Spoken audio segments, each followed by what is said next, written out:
Would you go out with me? Sorry, I can't date you.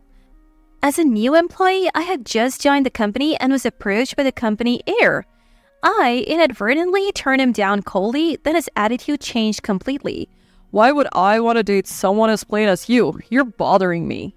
My name is Coleman. After graduating from the foreign language department of my university, I joined a trading company and found my work fulfilling every day. I was happy to use my favorite languages, Chinese and Spanish, and felt this job where I communicated with colleagues and clients was the right fit for me. Before I knew it, I was in my 7th year of service. Glancing at the clock, I realized it was almost time to leave.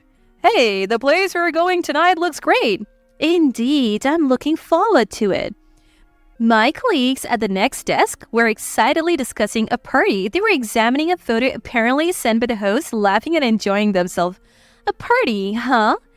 It seems like such a distant event for me. Even if I were invited to one, I don't have anything to wear. Thinking of my closet, it's filled with basic items like standard shirts, knits, and skirts in colors like black, brown, navy, and white.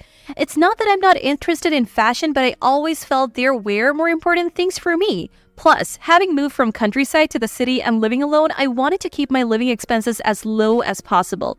Lost in thought, I noticed my colleagues leaving for the day. With no work left, I also decided to head home. I wondered if attending a party and meeting someone compatible could lead to romance.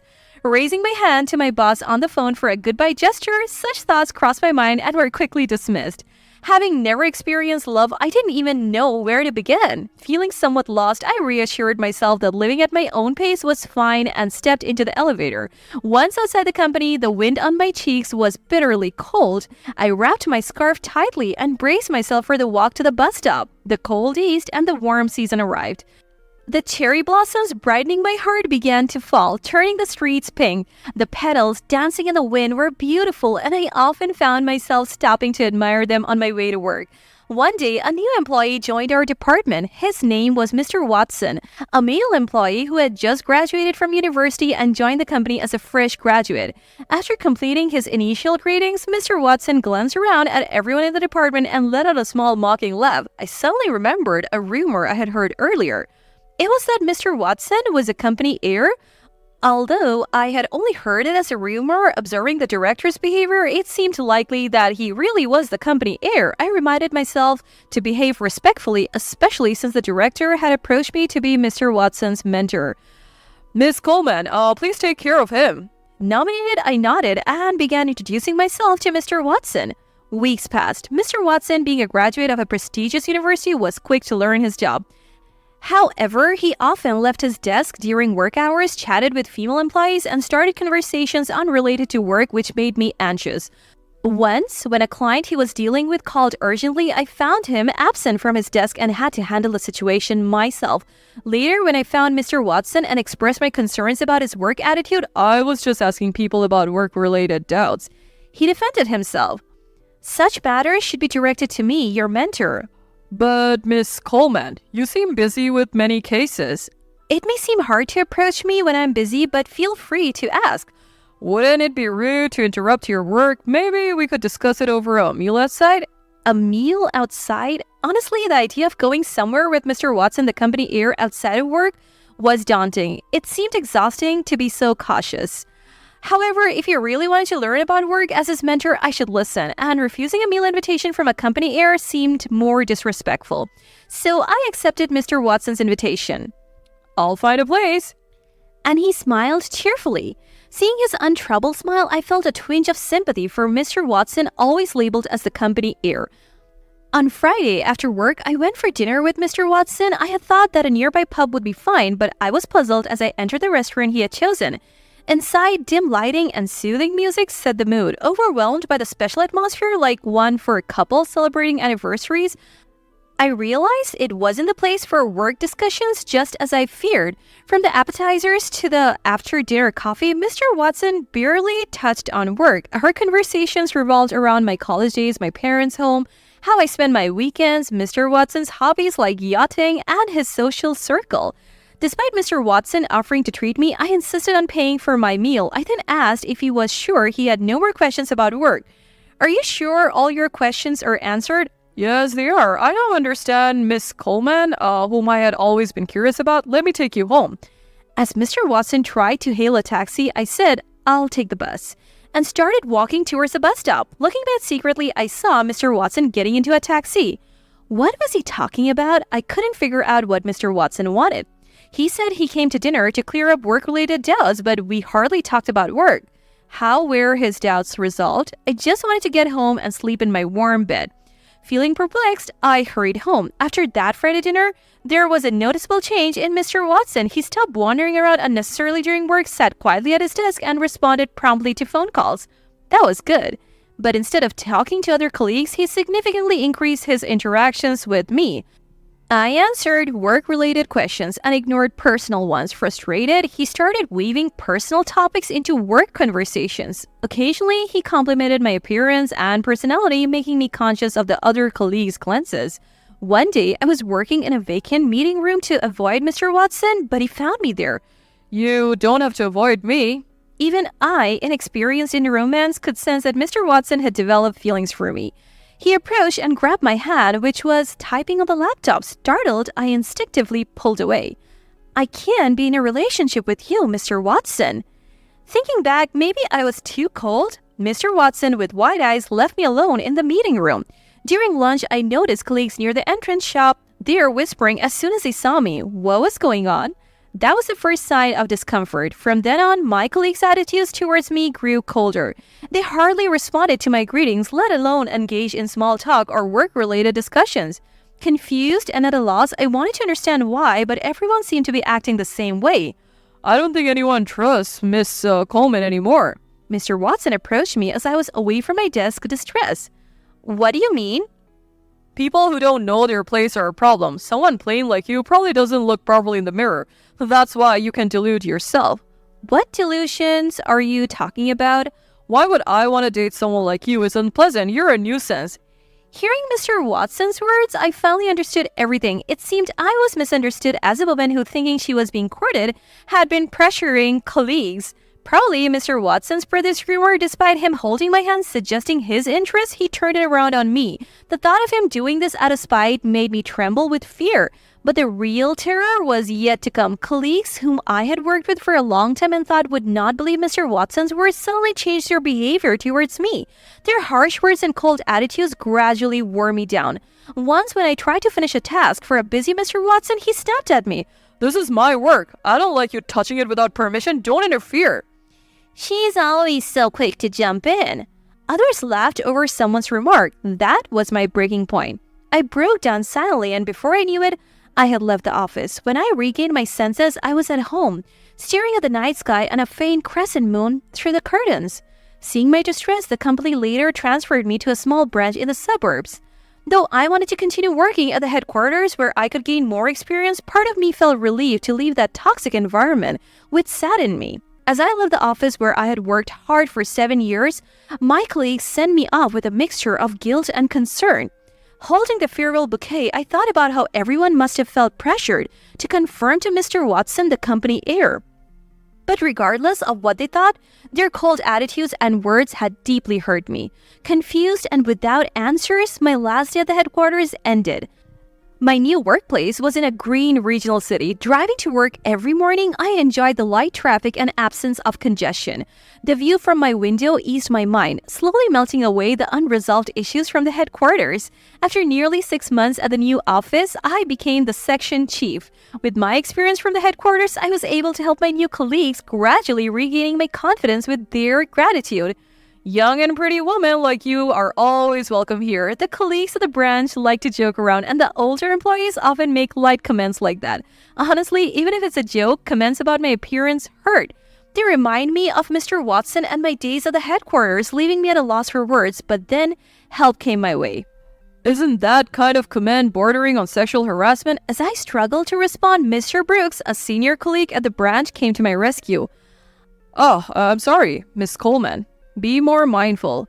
The colleagues nearly laughed, creating a warm and friendly atmosphere that eased the end of the conversation. When Mr. Brooks sat at the desk opposite me, and I nodded in acknowledgement, he responded with a bright smile. He really is like a sunflower, I thought. Mr. Brooks, with his bright and approachable personality, was like the mood maker of our branch. He was competent at his work and I had often sought his help. His presence, surrounded by colleagues who admired him, felt reassuring and shone like the sun, especially during my initial tough days after the transfer. One day, not long after my move, this happened. Not in the mood for chatting, I sat on a bench near the parking lot, quietly eating a sandwich and frozen fried chicken I had bought for lunch. You made your own lunch bag? That's commendable. Mr. Brooks appeared beside me unexpectedly. It's just something simple. Trying to keep my voice cheerful, Mr. Brooks engaged in some trivial small talk before saying, I might be speaking out of turn here, but he prefaced, you don't have to answer if you don't want to. I have a contact at the headquarters who told me about the circumstances of Miss Coleman's transfer. My heart started racing. What if Mr. Brooks believed the rumors, but his words were kind and comforting?